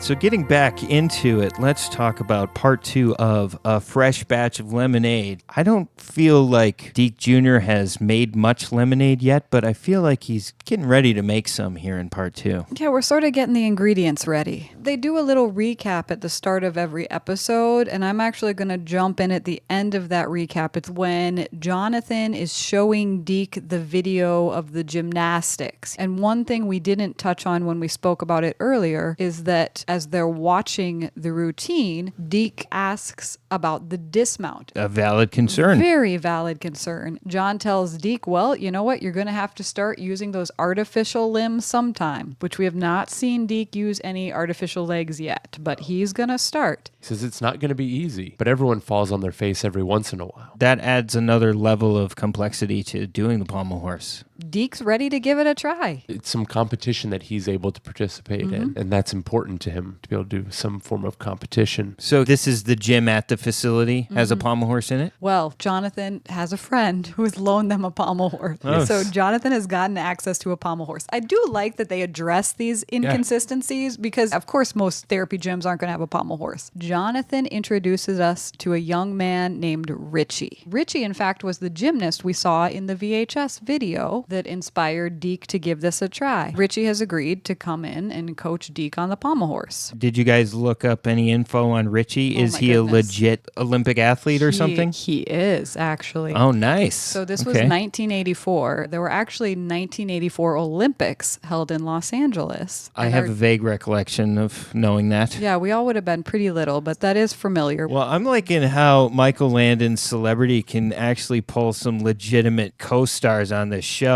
I was pretty impressed. I recognized him. He looked familiar, but I did have to look up who it was. It's Bart Connors. He was part of the U.S. gymnastics team in the summer of 1984, and he did win a number of gold medals. I believe the team won an all-around gold medal, and then he personally medaled in the parallel bars, not the pommel horse. Awesome. Yeah. He meets Richie, and then we see Deke getting fitted with artificial limbs and attempting to walk with artificial limbs. Is this a music montage of sorts? We are going into a big montage. Big montage. Okay. Yep. Then we cut to Eleanor and Richie doing homework. Eleanor's making eyes at Richie. We need to see a little progression. So just like we start seeing Deke trying on his prosthetic limbs, walking in the parallel bars, doing okay, the first time we see Eleanor and Deke working on homework, she looks at him and he looks at her for confirmation, and she actually shakes her head no. And he throws his head back in exasperation. Right. This time he's walking on his prosthetic limbs using arm crutches, the kind that fit around your upper arm, sort of like a brace, and he's walking slowly using the crutches, but he's still doing a pretty good job. Then we see him starting out on the pommel horse, lifting himself up. Then we cut to Scotty, who's there watching him. Scotty's working on his own projects. He's not in the background just watching. I think at this point he's working on typing. Now we're going back to Eleanor and Deke doing homework again. And this time, it's happy. Yeah, they are time it's outside. good. She's beaming with pride. And she shakes her head, yes, like, yes, you got it. They both look at each other and smile. So happy. Next, he's walking without any assistive device. No crutches, no parallel bars, using the prosthetic limbs. There are 3 people watching him, all in a row, all dressed in plaid. Variations on plaid. There's a red-green convention in town. It's his mom, Susan, Eleanor, and this little boy that we meet for the first time, his little brother. This has happened in a few episodes where suddenly just a little kid will show up or be in the scene for a reason we can't quite figure out. So they don't explain who it is, but he's there with Eleanor and the mom watching Deke walking the length of the therapy room. So in the Highway to Heaven universe, every family has at least 2 children. So far. There's just one interesting kid with problems who gets to be on the show and one who's not interesting. And so he's walking across the room. They're watching him. He raises his hand in the air in success. He Like made a it V for victory. like what you would do after you maybe land a jump. And then he trips and he falls, hits the ground. Do his legs fall off? No. No. No, he just falls over. And there's a shocked silence where nobody knows how to react until Deke sits up and just starts laughing, which is then an invitation for everyone else to laugh too. So Deke is doing great. His attitude's improved. But his father's at least there. No, not in the montage. It's just mom, Eleanor, and the new little brother. So we're actually going to go back to Deke's hospital room. And Deke's in bed. Eleanor comes in and she's carrying a couple bags of food, and she says that she's got them hamburgers. Deke, however, is once again in a somber mood. What's the contents of his rain cloud today? Well, he just found out that his parents are getting divorced. He just got the phone call, even though that happened weeks, months ago. That's another example of poor 80s parenting. Last episode, there was the parents who, rather than just say that Ronnie Blakely was out pursuing a country music career, decided to tell her that her mom was dead. I feel like people do that with grandparents often. Well, we don't want to let grandpa know that something or other has happened because they're sick right now in the hospital. The longer it goes, the harder it must get. Sure. You just think I should have told him last week. I should have told him yesterday. And then they just don't tell him. Now Eleanor's come in and she's happy and she's brought him a hamburger and he can't even enjoy it. He gets mad again. Probably no surprise. Deke thinks it's all his fault. I mean, this is his father's decision on some level, don't you think? I think so. And his father also has not been visiting him. His father's being a real deadbeat dad right now. If we could bring back that phrase from the 80s. Deadbeat dad. Deadbeat dad. What I like about Eleanor is that she seems to recognize this. She's like, hey, look, it sounds to me like your dad has his own problems. That's true. Don't let your dad be an excuse for you to not be able to do things. She says it looks like your dad is using you as an excuse. Don't let your dad be an excuse for you. I don't know about you guys, but it sounds like Eleanor is a hell of a catch. Deke tries to push her away. It's what he knows. That you get these patterns ingrained and they're hard to step out of. He's pretty mean to her. He tries to push her away. She won't let him. And then he says, you're the only one who got something out of my accident, Eleanor. You finally got a boyfriend who couldn't run away from you. Whoa. Right? It gets her. Yeah, that's a step too far. Man. It's probably because it's a little true. And she says to him, Deke, you're not the only one in this world who can hurt. And then she does leave. And then he pushes the hamburgers off the table. And the telephone. He's going to regret that later because he's going to be hungry for dinner and wish that he didn't make it floor food. Right. Well, more power to Eleanor for leaving. There is some point where you do have to stand up for yourself. And I mean, if somebody's going to cross the line like that, don't give them more audience in the room. There's a scene in the animated Beauty and the Beast where the Beast pushes Belle away and snarls at her and screams for her to leave. And then she runs away. And as she runs away and he finishes snarling, he's alone. And there's a pause. And then he expresses regret for having blown up. I believe in the live action version, they cut out that regret scene. So it's just him snarling and being mean. So there's no self-reflection. Joel, I want to thank you for being so open with us and admitting that you've seen the live action version of Beauty and the Beast. It's actually not too bad. If you have thoughts on the new live action Aladdin movie, please let us know. Certainly will. So now Deke is angry and he's in the therapy room. Is the therapist Wallace Shawn? Please say it's Wallace Shawn. No, it's just Richie again. Okay, so Richie the gymnast. Olympiad is still here. Yeah, he was part of the montage. So he has been training Deke, presumably on the pommel horse. And Deke comes rolling into the gym, pushing himself in his wheelchair. And Richie is on the pommel horse doing a gymnastics routine. Apparently, Deke is late. Richie says something about that. And Deke very sarcastically to Richie says, I was in my room counting my blessings. Did Richie have cool moves? Let's not gloss over the showcasing of the U.S. Olympians' pommel horse routine. It was as good as you would expect. Yeah, he didn't fall off or anything. So he's doing great. Deke is mad. Oh, Jonathan is there too, excuse me. Deke said he's tired of trying to win one for his dad. And John says, why don't you just let your dad win his own victories? Deke is just not in a place to hear it. He's back in the dark place. He's trying to push everybody away. He says he's going to quit gymnastics. Apparently, Deke Jr. is actually doing really well at gymnastics. And sounds like it. Richie tries to tell him he's too good. He's like, you can't quit. You're doing great. You can't just quit after all this work.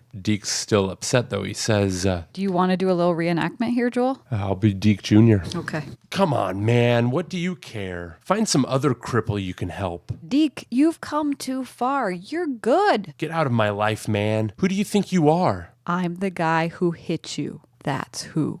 It wasn't my fault that it happened, but it did. Whoa! Right. That's exactly what Joel and I did when we were watching it. Oh. We both turned to each other like, whoa, what? Wow. Wow. That came as a surprise. That's a stunning twist. Right, but it all makes sense now. Richie is the kid who might not be competing at state because he got in this accident, and Jonathan's trying to help him pay it back a little bit. So similar to the previous episode with the way that they found two sets of problems, but then found a complementary way to solve them, whether it was the old folks and the boxing gym being overrun by the gang. And then they found that, hey, maybe we aren't the people to solve this problem, but maybe we can be the producers of the solution. Yeah. In a way. This one works a lot better. Oh my goodness. Yeah. Wow. I didn't even watch this show, and I feel like that sort of moment in that show just washed over me like crazy. Yeah, it was highly effective. This must snap Deke Jr. out of something. Does this readjust his worldview in any way, shape, or form? It just pushes that anger up past level 10. He is just off the charts. He turns mad. to Jonathan and goes, "You know this was the guy that did this? Well, now it all makes sense to me. This is the Let's Feel Sorry for Deke Club, isn't it? Well, I'm sorry to wreck it all for you. And Richie, I want to thank you for all your help." Very sarcastic. He walks away while Scotty's working on the typewriter and just watching. Yeah, I mean, Deke's doing his best to storm off, but he does have prosthetic legs, so he can really only walk pretty slowly. But he's doing it in a very angry fashion. Just a rolling boil all the way down the hallway. Lots of dark looks, lots of furrowed eyebrows. Where's the next scene take place? There's just a kind of long shot of Scotty making his way down the hallway. And then he goes into Deke's room. Deke's in bed, the lights are off, and he tells Scotty he doesn't want to talk. Scotty's kind of ready to bring it. Scotty tells Deke that Deke has been talking enough. It is time for Deke to listen. This is the part that, like, if we were to include clips in an episode, it would almost be better having Scotty saying these lines because he's so good and convincing. Well, let's do it. Let's cut to that clip. I don't feel like talking right now, Scotty. That's good, because you've been talking enough. So right now, you listen. I told you that I tried to live in the minute, to think of what I have, not what I don't have. People who aren't on wheels are dumb enough. But when I see somebody who ought to know better throwing away what I'll never have, it drives me crazy. You know what I wish? I wish I could get one arm to move. You know why? I'm asking you a question. You know why? Hey, I don't care why, okay? Good enough for you? Not good enough. Nowhere near good enough. See, because if I could get just one arm to move, I wouldn't have to have some nurse come in and wipe me when I go to the bathroom. Pretty basic, isn't it? And then I see you. And you got a chance to go out there and make people see you. Not your wheelchair, not your prosthesis or your crutches. You got a chance to make them see you. And you got a chance to fly around that horse like Superman or something. Something most people with legs could never do. You got a chance to stretch up and fly. And you're throwing it away because you're afraid to live without the crutch. What crutch? Being handicapped. That's the best crutch in the world. Don't expect anything from me. I'm just a poor cripple. And every time somebody like you does that, it makes it that much harder for me. I'm going to be a lawyer. And you're throwing a roadblock up in my way because you make those turkeys think I can't do something because I'm handicapped too. Let me tell you something, pal. I am more than just the parts of my body that don't work. And so are you. But if you can't live without the excuse of being handicapped, then go hide in a closet somewhere until you can. You make things a hell of a lot easier for the rest of us. This is a weighted speech. The word hell gets thrown in. A lot in this episode. Oh my gosh. But I'm each glad time- all the lights were off to begin with. Yeah. I'm glad they weren't driving. they kind of flashed it when he said hell, just for emphasis. So Scotty leaves, and then we see Deke. He's thinking it like he has been reached. He is thinking about what Scotty has said to him. And then the next thing Deke does, he picks up his call light and hits the call light. Nurse comes in incredibly fast and asks what he needs. And he says that he wants her to call Jonathan and tell him that they have a date for therapy the next morning. He's getting back into it. Do we zip right to the next morning's therapy session? There is a very short cut to actually Richie Richie, the gymnastic coach, to his house. And it's Richie's father, Richard, answering the phone. He picks up the phone and it's Jonathan calling the father, Richard, to tell him that Deke wants to train again. And the father is so relieved because Richie had come home just heartbroken. And so Richard just says, thank God, this is going to be such great news. So Richie knows that they're back on for training. Doesn't anybody have any better ideas when their children are born than naming them after themselves? I think this is lazy writing. First of all, have you ever met a person named Deke? And then they're saying, well, in this town, there's two of them. Do you think at all that they were really concerned for their audience and they were just trying to make sure people didn't get confused with this double father-son relationships going on? And they thought, well, it'll just be simpler. We'll keep the names exactly the same, and then they can say Deke goes with Deke, Richie goes with Rich. I think you make a good point. Thanks. Thank you, Rachel. I confused me. I confused us. Where are we? We're back at the gym. Yes. So Deke is ready to train again. We've got motivational, jazzy, upbeat synthesizer music, short montage of Deke doing sit-ups. He's doing weights. He's doing bicep curls. He's on the pommel horse. Scotty's watching him. Scotty's working on his own thing. He's again working on the typewriter with using his mouth stick to type the keys. He kind of nods for Deke to come over. Richie, with Deke standing there watching him, types out, not bad, ... for a geek.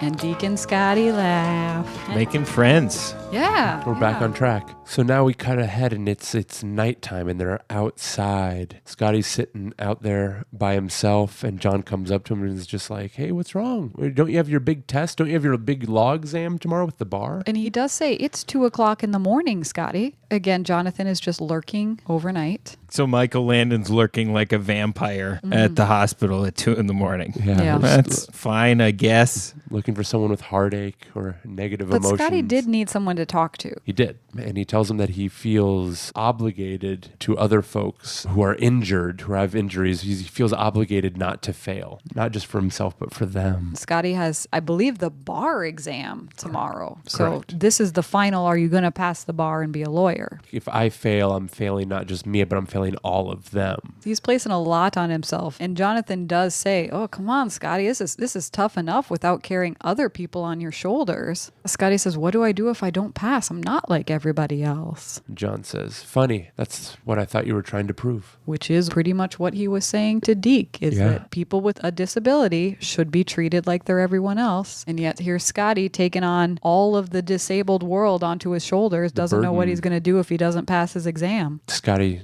turns to John and says, Jonathan, you have a funny way of kicking out a guy's crutch. John says, well, now that I've kicked out your crutch, how about we get some sleep? Well, that's a beautifully illustrated existential crisis, don't you think? Oh my gosh, yes. Yeah, and I just really like that line, summing up Jonathan as being a guy who has a funny way of goes around kicking out people's crutches. I like that too. Versus saying that he's negging people, because I don't really like the whole idea of re-emphasizing, the game and all that. He's clearly done that in every episode leading up to this, and I agree with you, Joel. It's a better phrase than negging is. Yeah. Maybe we should just start using the crutch kicker. He's kicking out their crutches. Next, we just hear a loud noise of kazoos being blown. It's a party. And a parade of people on wheelchairs riding, blowing kazoos and noisemakers. Is it outside or is it in the hospital? It's in the hospital. It's in the rehab gym. And Scotty is up at the front and they're like yelling for him to give a speech. It's a party for Scotty because of course he passed the bar. Excellent. Good job, Scotty. Scotty is a lawyer. He gives a little speech about the importance of making a promise with yourself versus making a promise with other people. He says it doesn't do any good to promise other people. It's too easy to jive them if you want to. You can't jive yourself. And all right. Everyone just starts clapping. And the camera zooms in on a mysterious old man in a plaid shirt who starts crying. Yes. Almost everyone is clapping. So it's not Deke Sr., it's a different old guy in a plaid. A new old guy. Probably older, probably in his 80s. This show is not bashful about how late it introduces characters to finish stories for them. Not at all. Well, if you were going to send somebody in to investigate who this old guy is, out of all of the characters we know, who would you send in to investigate? If I saw a mysterious old guy in the back of the gym dressed in plaid crying during Scotty's speech, I'd say, hey, Mark, you're an emotional loose cannon. Go talk to that guy for me. Bingo. You all right? Yeah, I am. That's the problem. What are you talking about? I'm talking about me being here. I don't have to be here. You know what Scotty was talking about today? Well, making yourself a promise and keeping it. Yeah? I made that promise. Bunch of them.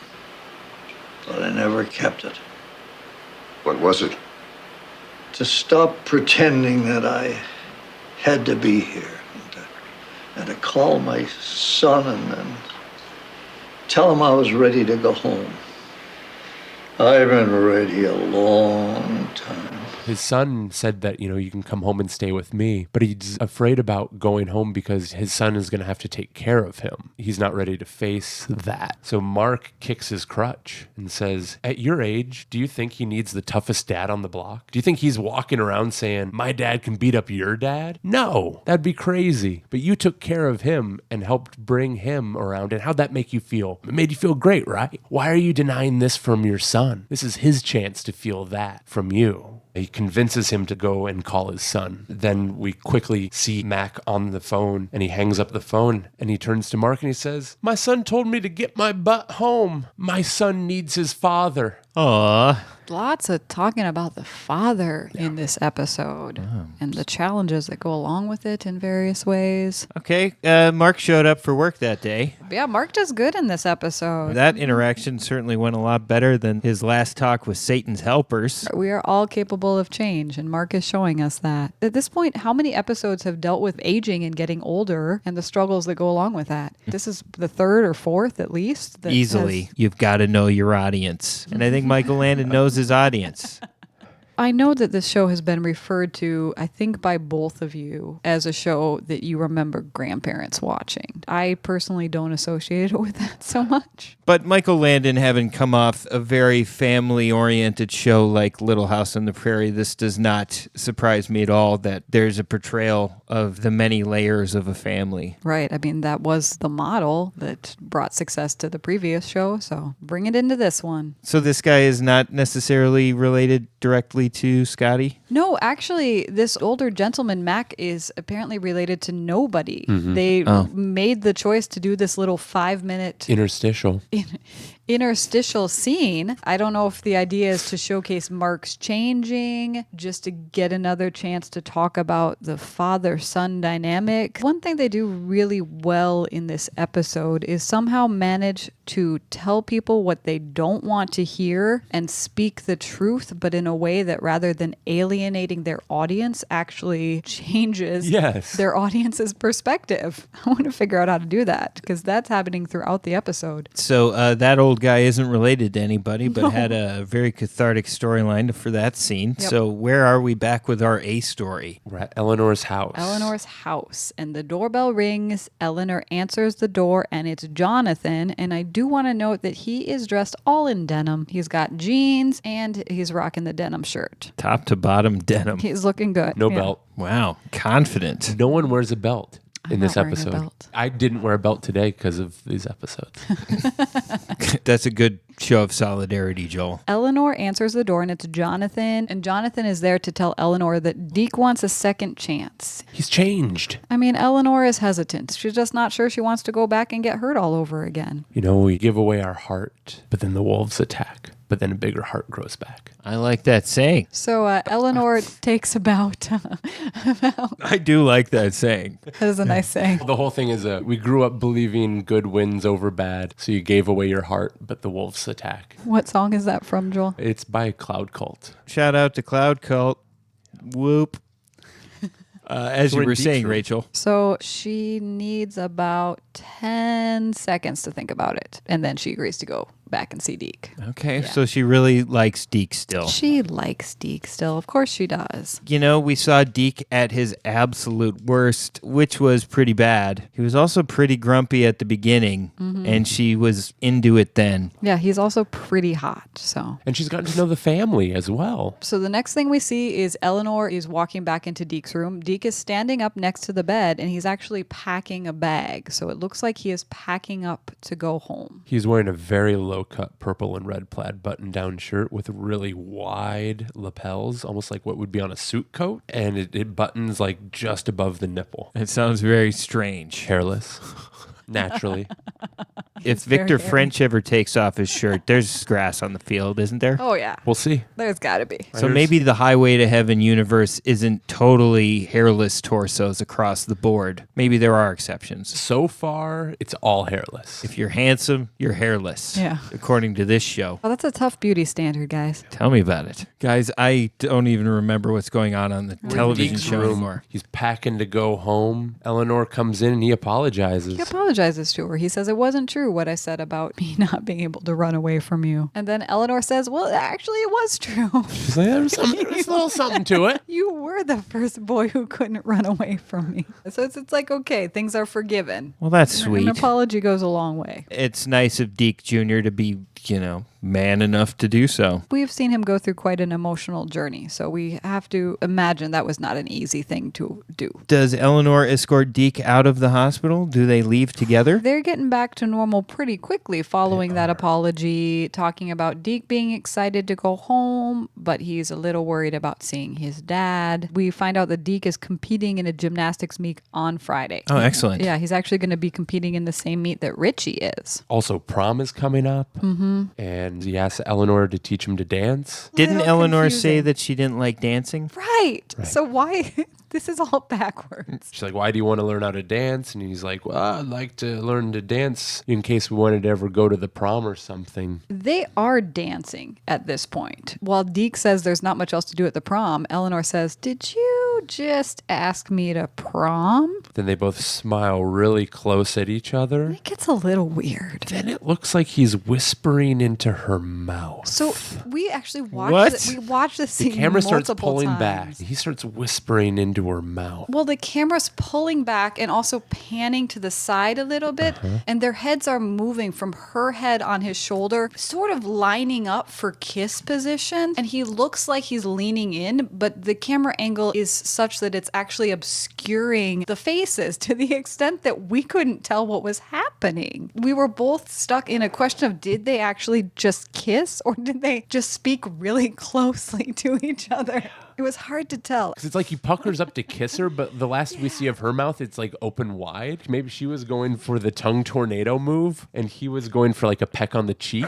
So then he got nervous and he just started whispering into her mouth. A classic first awkward kiss. Yeah, it's absolutely as confusing as it sounds. I mean, if Eleanor's going to have a first awkward kiss, this was it.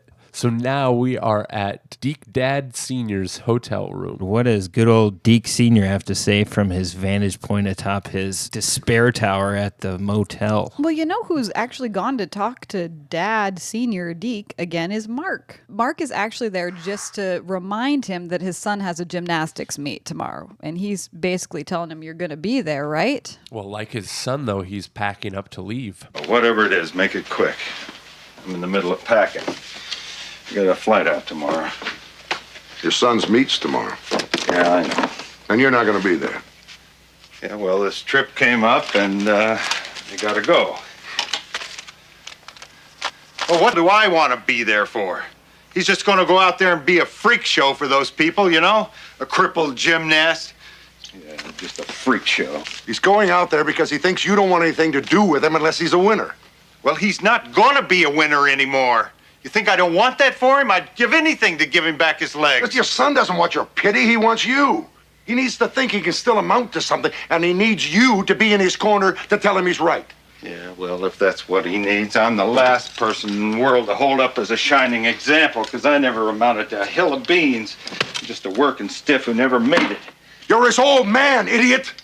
There is nothing in the world bigger and better than that to a kid. This isn't about you, Deke Sr. This is not about you. And Mark does a pretty good job of trying to kick out Deke Sr.'s crutch. He tries. He tries. He basically says he doesn't need your pity. He doesn't need all this whiny complaining. He needs his dad. He just needs you to show up. If your family needs you to show up, but Dad's not hearing it. Mark says at the end, it's hard to believe that your kid wanted to grow up to be you. Then he leaves. That was a sick burn, Mark. Thank you very much.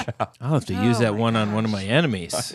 Oh. I was pretty anti-Mark the last couple episodes. I'm pro-Mark this episode. I agree. Mark really won me back over this episode. We are slowly making our way towards the meet. We're getting there, but first we have to go to Deke's house at night. Deke and his mom are both up because they can't sleep. They're both kind of distressed, anxious about things, and they're really all feeling like the breakup of their family has been their fault. They're blaming each other for what went blaming wrong. themselves. They're blaming themselves. Yeah. Deke comes up with a theory, and his theory is that, we didn't talk as a family. It was about communication. And at the time, we had a perfect family. And so that when things went wrong, we didn't know what to do. Which seems so simple, but I actually think is like 100% behind most of the problems in human relationships. His angle was like, if our family wasn't completely perfect and wonderful, like we would have maybe had some opportunities for incremental growth versus perfection than catastrophe. Yeah, but we had a perfect life and then something really bad happened. This family is busted to pieces. Well, he tells his mom that he loves her and that they'll be all right. Yeah, and actually he does have a good moment of realization because they're realizing that they are all taking responsibility for things and that's not the right answer. And Deke also says that he's actually learned a lot from this accident, that he wouldn't have chosen to learn it this way, but as a result of an accident, he's really grown as a person, which I think we've seen. Yeah, he's proved that. Yeah, and he's come to some resolution with his baseball career because he does say, at some point in my life, I would have had to stop playing baseball. One way or another, my baseball career would have ended. This isn't how I expected it, but I've realized it would happen at some point, and I've come to some closure about that. They hug, they cry, there's some gentle music, and then the camera pans over to the trophies and then it stops on the bronzed baby booties. So whose booties are those? Deke Jr.'s, I think. Okay. I didn't completely get the significance of the baby shoes and then the return shot to the baby shoes. I don't know if either of you have any thoughts on that. I do. He,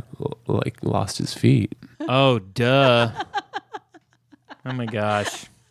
Oh, my gosh, guys. I am so unaware of what's happening in front of my face. I really, even having watched this and typed it up, didn't occur to me, Joel. And so now it's the next morning, and we see Deke Sr. leaving the Safari Inn. A taxi pulls up, and he yells, airport, please. And he gets in the cab to the airport. Yes. And then real quick, we're going to cut to the start of the gymnastics meet. We see Richie's there warming up. Deke is there warming up. Richie goes over to wish Deke good luck. Everyone's getting ready. And then we see Mark is pushing Scotty in. So Mark and Scotty have come to watch the gymnastics meet. Mark actually brings Mac, the old gentleman, in too. So it's Mark and Scotty and Mac. Mac, the old guy, is the dog of the montage from the Touch the Moon episode. Exactly. Like, just all of a sudden, there's a family dog. Boom. There's Mac. We've got another good Scotty, just one-liner here. I'm gonna get Max. You sit tight and relax. Hey, Mark, I'm paralyzed from the neck down. How much more relaxed do you think I can get? Fun fact, not fun fact. Not fun fact. Scotty, the actor Jim Troche, actually passed away early. I'm not sure exactly what, but I believe it was just complications related to being a quadriplegic at the age of 54. So the three actors who appeared in the most episodes of Highway to Heaven all passed away at 54. Numerologists, why don't you get on the hotline to heaven and explain the 54 trifecta Please. to us right now, because it's bone-chilling. So then we leave the meet, and we're back at the taxi. Deke Dad is trying to make his way to the airport. Tire blows out. Somebody said hell in the car. That's right. Somebody said hell in the They car. must have. Sorry, I'm gonna have to change a tire. Will I still make my flight? Yeah, not by much, but we'll make it. A second tire blows out. What's going on here? This is all new rubber. Well, can you get on the radio and get me another cab? Oh, yeah, sure. I'm sorry about this. Dispatcher L35. Dispatcher L35. Why me, God? Now my radio's gone. I'll do the best I can. Sorry. The cab is out of commission. Okay. Because Deke Sr., he's trying to get to the airport, get away from his son. And God wants him to be at that gymnastics meet. Yes, So, and another example of God working through cars for the greater good. what I like about this is that God is like a gremlin in the machine. Like, Then there's a horn honk, and a blue car pulls up. Hey, you got a problem? Well, yeah, I was going to the airport and the whole cab fell apart. Hey, well, I'm going there. Jump in. Great, thanks.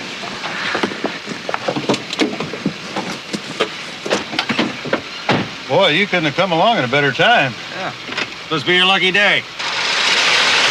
It's Jonathan. of course it is. And then all of a sudden, he's like, wait, why are you stopping here? John hijacks the dad. I'm stopping here for your son's gym meet. I've been working with your boy. He's like, oh, you're from the hospital? He's like, yeah, that's right. And you know what? You're going to miss your plane anyway. Why not just come inside? Jonathan says to Dad, you were a minor league baseball player, but you have a chance to be a major league father. It's up to you. And then Wow.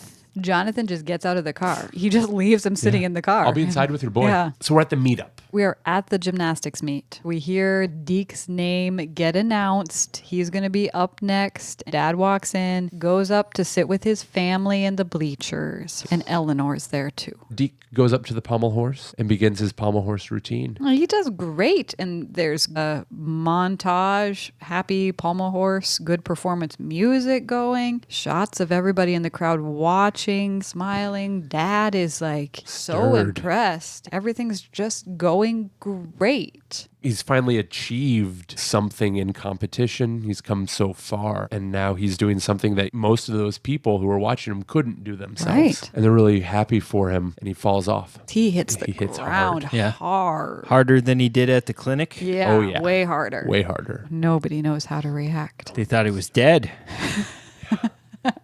Yeah, probably. He gets up and laughs, doesn't he? He doesn't laugh. doesn't laugh. He just He very pulls himself slowly up. pulls himself up. And as you can imagine, everyone starts applauding. Actually, dad the dad starts first. Stands up and starts Yep. clapping. The dad starts the slow clap. Dad stands up, starts the slow clap. A sense of serenity and awe then passes over Deke's face. Yep, As he's and- watching this. The whole crowd is on their feet. Everyone is applauding. Shot of Richie applauding and crying. Tears coming down. Yeah. It's been a long journey for Richie, too. Oh my gosh. Dad walks up to his son, and Deke says to his dad, I'm sorry I didn't win. And Dad says, who gives a damn? And Deke says, I've been waiting to hear you say that. I love you. They both tell each other that they love each other, and then his dad says to him, walk like a champion. Deke says, you got it. And then he walks over to the bleachers. Family comes down, surround him. All the gym folks and all the other gymnastics come around him. Big group hug. Shots of Mark and Scotty smiling. Then the camera zooms in on Scotty's smiling face and hangs there. The end. Roll credits. Wow. Wow. Wow. That's a hell of a payoff at the end. Yeah. This is a big one. Yeah. That's a big one. As we're developing habits here on the podcast, this is the section of the show where we discuss the moral of the story. I don't know if it's tradition, but maybe I should begin. The moral of the story is, listen. In this moral, it starts with the word listen. Listen. Yeah. Listen. Everybody's a stupid teenager at some point in their life. And don't forget these three things. Be careful, be yourself, and don't try to live out your parents' dreams. Live out your own dreams. And if bad stuff happens to you, you can get through it, but you have to do the work. That's a good takeaway. Sound advice. What about you, Joel? What's the moral of the story for you? One of the big realizations I had when watching this show was how everybody's problems generally just seemed to be solved by talking through their problems with somebody else. And then somebody frequently giving like tough advice, not just being like, oh, that's really hard. The moral of this story is that if you are feeling damaged, communicate with someone who also isn't damaged so they can give you like the perspective of normalcy. Talk to somebody who's in a space where they're feeling normal and they can give you input of what the regular world is like. I like it. Me too. All right, Rachel, what's your takeaway? I think that the one thing that really stuck with me as I watched this is just that all of the main characters in this show all feel that they're deficient in something. They're all trying to be something different. And in different ways throughout the show, they are reassured that who they are and where they are is perfectly adequate and is enough. enough and they're doing okay. And that's something that on one hand is really simple, but also I think humanity in general struggles with. The idea that you need to be something different or be some other way in order to be successful or to make people like you or to get a date to prom. And you don't have to, you can be your little nerdy self and it's going to be okay. You can find people who will love you just the way you are. And then my second takeaway is if you get a chance to have a gymnast teach you how to do the pommel horse, totally take it. Because that doesn't come along very often. Not very often, and especially not for free. No. The next stage of wrapping up any show is discussing the Michael Landon factor of the episode. And since this is a two-parter, it will be a Michael Landon factor that spans both episodes. Who would like to begin on the rating of the Landons? 10. All right, Joel coming in hot with a 10. Michael Landon factor of 10. We haven't seen a 10 since, you rated the first episode a 10, Rachel. Yeah, it's you kind of regretted it, no right? surprise. I'm having some trouble with that decision. Judging by the look on your face right now, it's Right. still a sticky issue. Because Rachel in the moment really felt strongly about that decision. But, right now, it leaves me in a little bit of a quandary because I want to score this one really high, but I can't just be throwing out 10s left and right. We have a lot of episodes to go. Well, this is your show. You can do whatever you want. And let me remind you, according to at least my perspective, there was a lot of Michael Landon one-liners present in that first episode. They were aiming for the fences, like Arnold Schwarzenegger dialogue in The Running Man. Yeah, they were setting up the precedent pretty hard in that first episode, really just like hitting us over the heads with it. On that note, I am going to have to go with a 9. It was a huge presence. We had some great conversations. Mark had a pretty strong presence. True. You know what? I'm going 8. I'm right. changing it. I'm 8. going with an 8. I mean, it was a great episode. I stand by what we said at the start. I would recommend if you're going to watch one, this is a good one to watch. So an overall Landon factor for season 1, episodes 6 and 7 of Highway to Heaven have an overall Michael Landon factor of 9.0. I like it. All right, ladies and gentlemen. Well, that brings this special 2-part podcast to an end for the day. Joel and Rachel, thank you once again for a stunning experience of storytelling. Thank you, Sam. I just can't imagine a better way to spend an afternoon. Me either, Sam. Thank you so much for sharing that with us. We'll see you all next time. Thanks for listening. Bye. Next time on Highway to Heaven Revisited. The physical part of this job isn't that bad, but it's putting up with my lunatic father that might get to you. If you guys last a month, I'll double your pay. Our father is not a lunatic. What else do you call someone who thinks he's King Arthur? Brave knight, rein your dragon in or defend yourself. Oh, get out of my way, you maniac! Maniac! For that the dragon shall die!